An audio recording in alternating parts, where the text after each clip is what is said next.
महानगरपालिकेच्या कार्यक्षेत्रात असलेले खानावळ, हॉटेल, लॉजिंग, दूध डेअरी, किराणा दुकान, ब्युटी पार्लर, बार, रेस्टॉरंट व खाद्यपदार्थ तयार करून विक्रेता यांचे दुकान व आस्थापना यांना व्यवसाय करण्यासाठी त्यांच्या दुकानात काम करणाऱ्या कर्मचारी यांची आरोग्यविषयक तपासणी करून व्यवसायाच्या ठिकाणाची व दुकानाची सार्वजनिक आरोग्य विभागाच्या वैद्यकीय अधिकारी मार्फत पाहणी केल्यानंतर विहित नमुन्यामध्ये सार्वजनिक आरोग्य विभाग, महानगरपालिका, दुसरा माळा, पंजाबराव बँकेच्या बाजूला राजकमल चौक येथे अर्ज सादर करून आपल्या आस्थापनाचे आरोग्यविषयक ना हरकत प्रमाणपत्र घेण्यात यावे किंवा सदर अर्ज अमरावती महानगरपालिकेच्या वेबसाईटवर सुद्धा उपलब्ध आहे.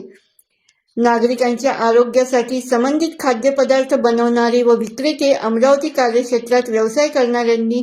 व्यावसायिकांनी घेण्यात यावे असे जाहीर आवाहन डॉक्टर विशाल काळे, आरोग्य अधिकारी, महानगरपालिका यांनी केले आहे.